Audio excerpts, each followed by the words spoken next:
Lorsqu'un ménage souhaite un HLM, c'est à eux qu'il doit s'adresser pour obtenir un bail. Il y en a 540 en France, de taille et de statut juridique très différents. Et une grande partie sont des sociétés privées. Ils gèrent un parc gigantesque, 5 millions de logements, soit 17% des logements de notre pays. Mais c'est encore insuffisant face à la demande. L'attente est de plusieurs années en région, jusqu'à 10 ans à Paris. Sans compter les 700 000 ménages logés en HLM qui attendent d'en changer, car leur bien est trop petit, insalubre ou inadapté. En théorie, les bailleurs sociaux sont censés aider les plus modestes, mais jouent-ils toujours leur rôle? Bonjour, je m'appelle Nabella. Je suis hémiplégique de la partie droite suite à un grave accident de voiture. Et aujourd'hui, j'ai décidé d'alerter sur ma situation parce que je me bats depuis 5 ans avec mon bailleur pour démontrer que mon logement est inadapté. La vie de Nabella a basculé il y a 8 ans après un accident de la route. Cette ancienne chef d'entreprise se retrouve paralysée.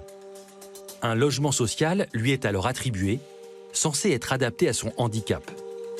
Mais rapidement, elle déchante. Je ne peux pas accéder à la robinetterie, elle est beaucoup trop loin, c'est-à-dire que même en m'approchant au maximum, je suis là. Et j'ai aucun moyen en fait de m'approcher. C'est-à-dire que même en allant au bout, je suis là. Donc je ne peux pas utiliser ce four, je ne peux pas aller au frigo facilement, puisque c'est la même chose en fait, mon fauteuil ne passe pas. Mon balcon, c'est ce dont je rêvais, puisque je me disais que je pourrais m'y mettre dans les moments où je ne peux plus du tout sortir, et l'hiver aussi. Là encore, mauvaise surprise pour Nabella. Je ne peux pas aller sur le balcon, puisque vous pouvez voir qu'il y a une marche de 20 cm pour y accéder. Et le plus problématique, c'est qu'elle a de grosses difficultés à circuler dans son appartement. Une fois rentrée dans une pièce, elle est prise au piège. Et si je veux faire un demi-tour, là, ça donne ça. J'arrive ici, et si je fais de l'autre côté, j'arrive sur mon lit. Donc en fait, je ne peux pas tourner et circuler normalement avec le fauteuil. Résultat, chaque geste du quotidien est un combat, comme pour aller se coucher ou même se doucher.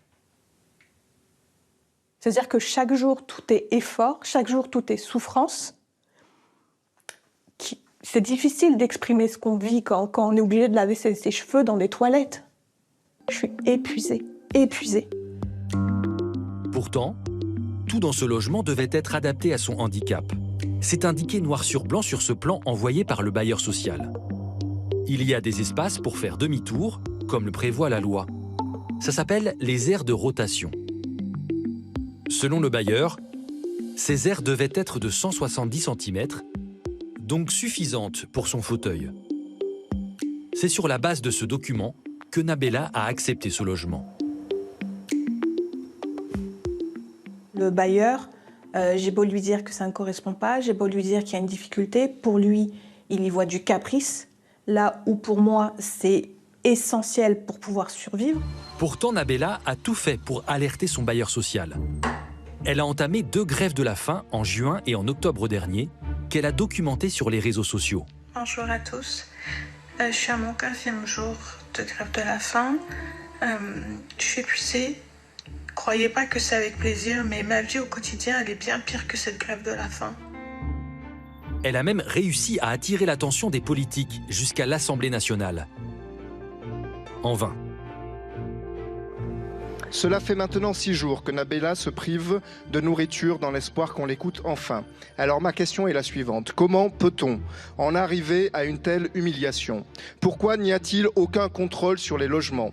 Que comptez-vous faire pour donner une réponse rapide à Nabella et à toutes les personnes en situation de handicap à qui l'on refuse encore aujourd'hui un logement accessible?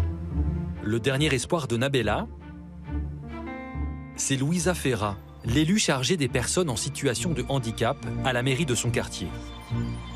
Elle a obtenu de faire déplacer chez Nabella 2 représentants du bailleur social, Immobilière 3F.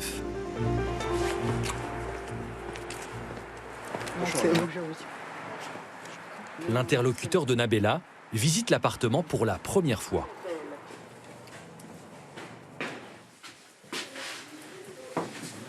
Bonjour, madame.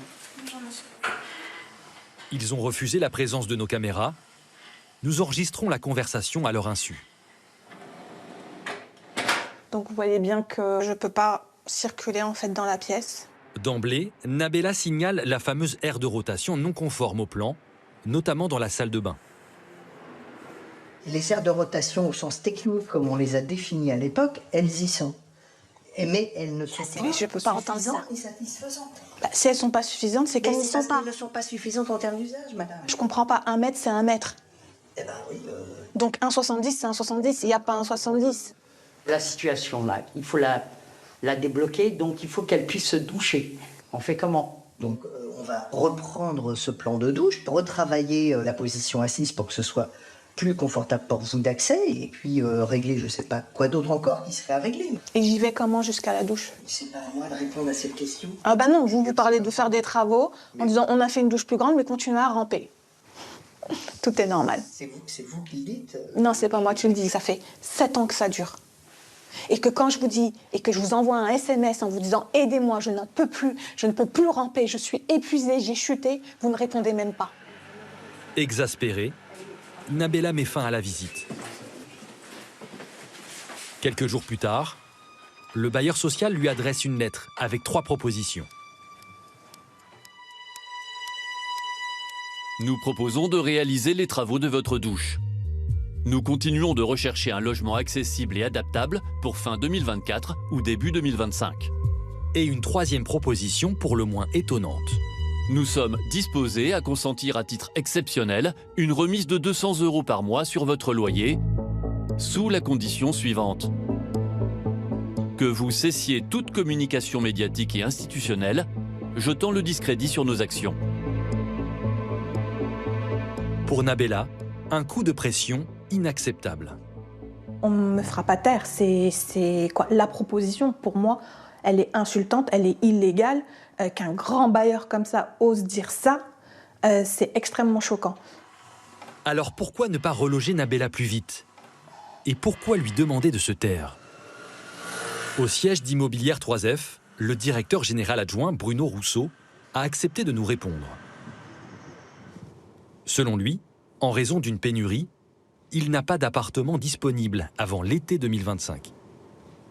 On a examiné la totalité de notre parc sur Paris Intramuros et la périphérie. Et ce que je peux vous dire, je dirais à date, c'est que nous sommes en train de travailler sur une solution de relogement dans le 11e arrondissement, dans un appartement neuf qui est en cours de construction, qui devrait en tout cas avoir des caractéristiques qui permettent d'accueillir Madame avec des travaux d'adaptation de son handicap.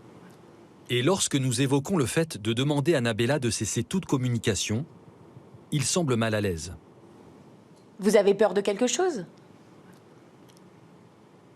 Ce que je dois vous dire à maintenant, c'est ce que je viens de vous dire, c'est que ça fait 3 ans que nous travaillons sur ce dossier. De façon... Vous savez que c'est illégal de demander à l'une de vos locataires Ruster. Moi, je propose qu'on arrête là la conversation. Des relations propriétaires-locataires parfois compliquées